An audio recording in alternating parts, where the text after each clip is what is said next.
आप सभी को नमस्कार। आज मैं आप सभी के समक्ष एक धार्मिक कहानी लेकर आई हूँ कि कालिया नाग कौन था, वह पत्थर का कैसे बन गया।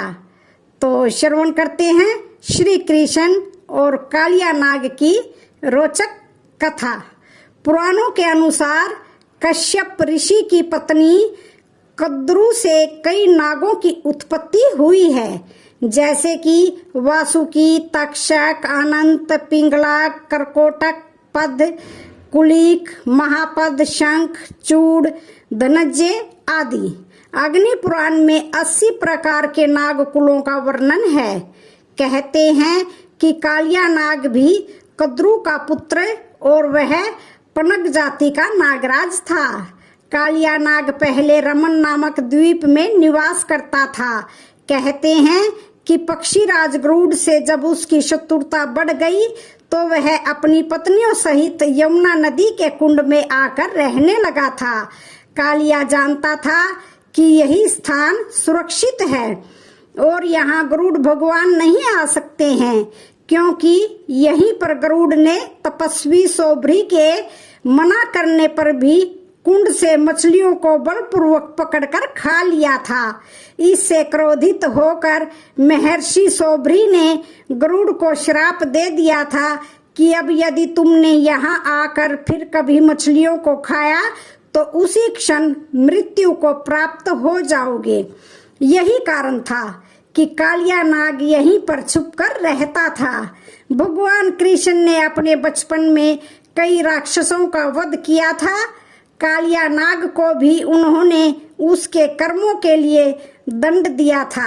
श्री कृष्ण जब नंद बाबा और यशोदा मैया के साथ वृंदावन में रहते थे तब यमुना नदी में कालिया नाग का गढ़ था। उसके विष से यमुना नदी और उसके तट पर रहने वालों के जीवन को खतरा हो गया था।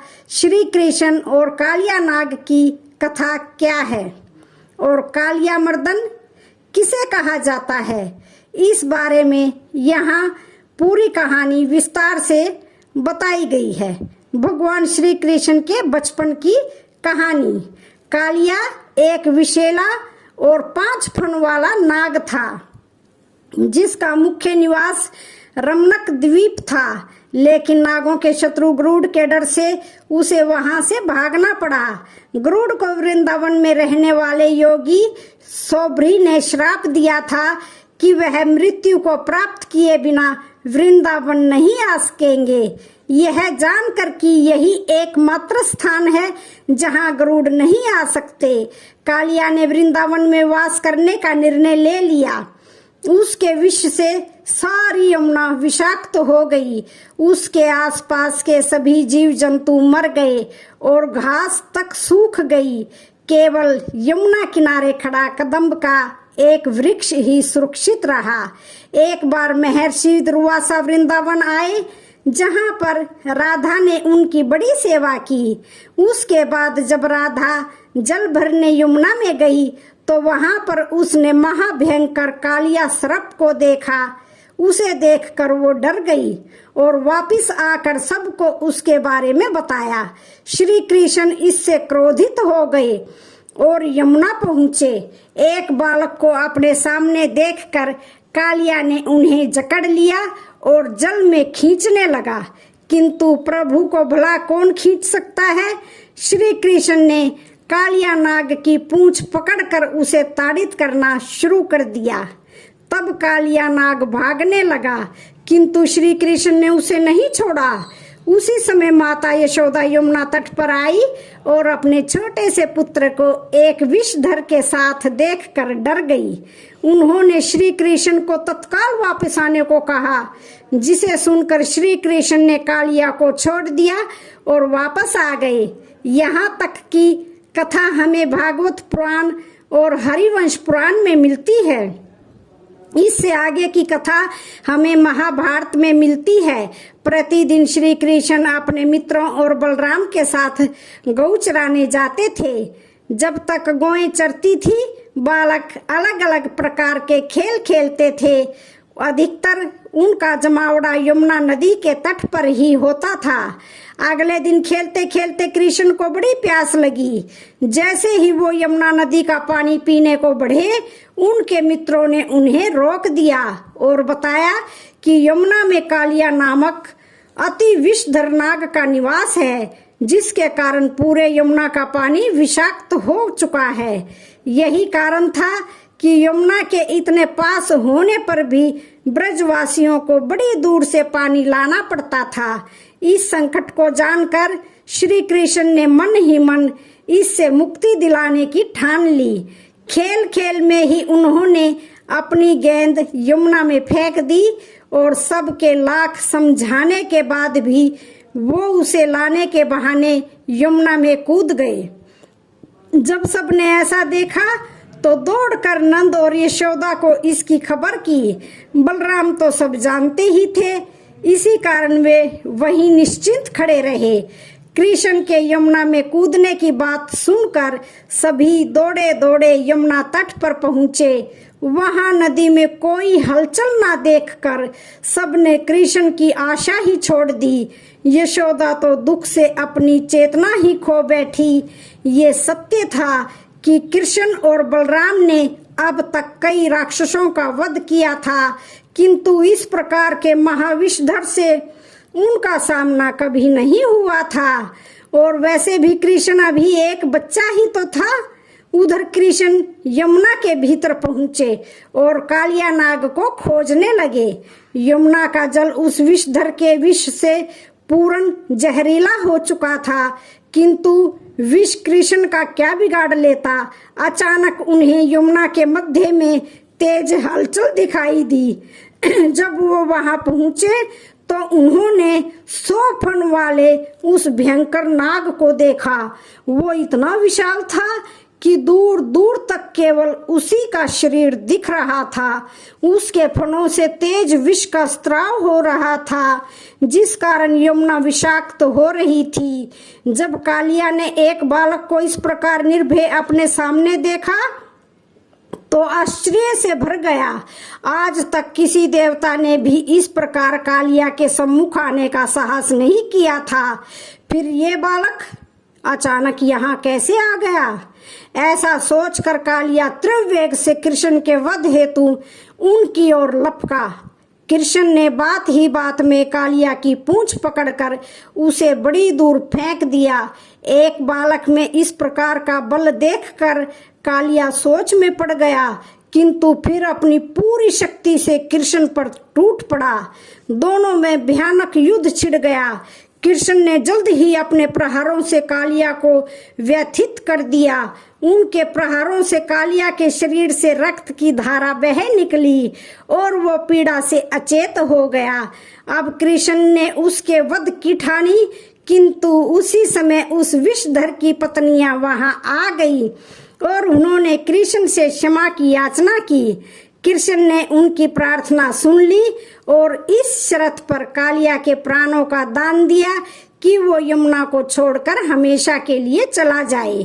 अब तक कालिया भी ये समझ चुका था कि ये कोई साधारण बालक नहीं है।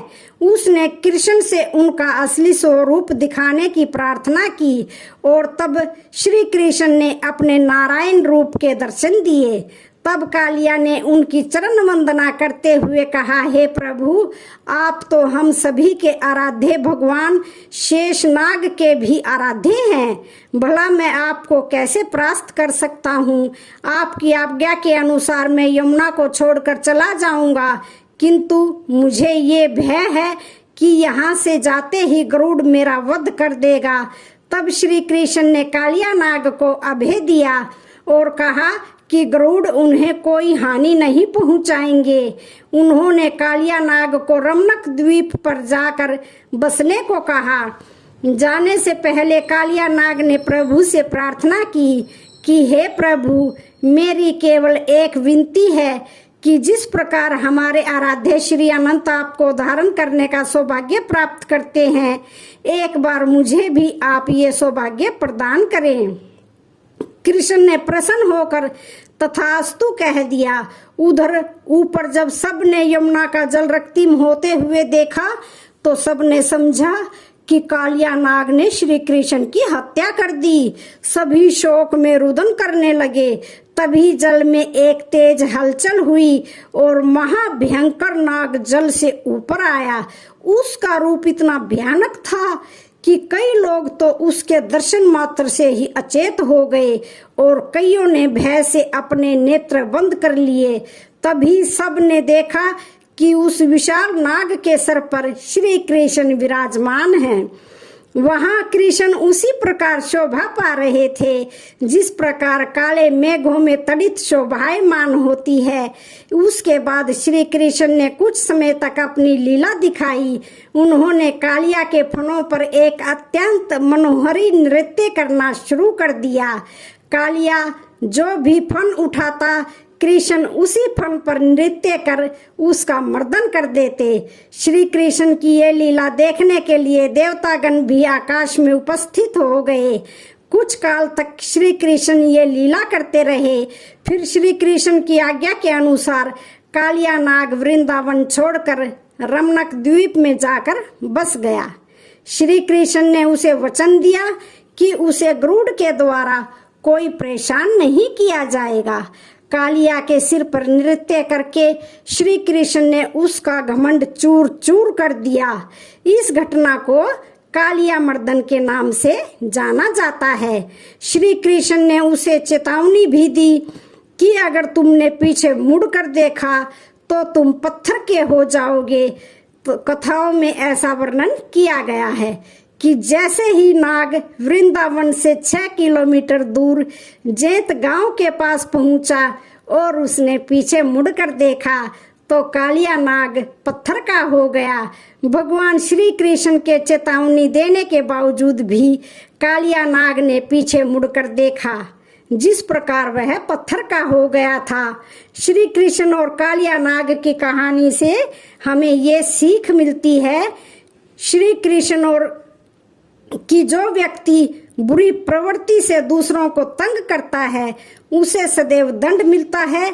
हमें जीवन में अक्सर ऐसे लोग मिलते हैं जिन्हें दूसरों को परेशान करने में आनंद आता है और उनका एकमात्र लक्ष्य दूसरों को हानि पहुंचाना होता है और उनके जीवन को कठिन बनाना होता है।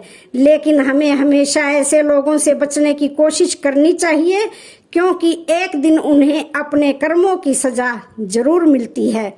श्री कृष्ण और कालिया नाग की कथा यहीं पर समापन होती है। वीडियो अच्छी लगे तो चैनल को लाइक शेयर सब्सक्राइब जरूर करें। धन्यवाद।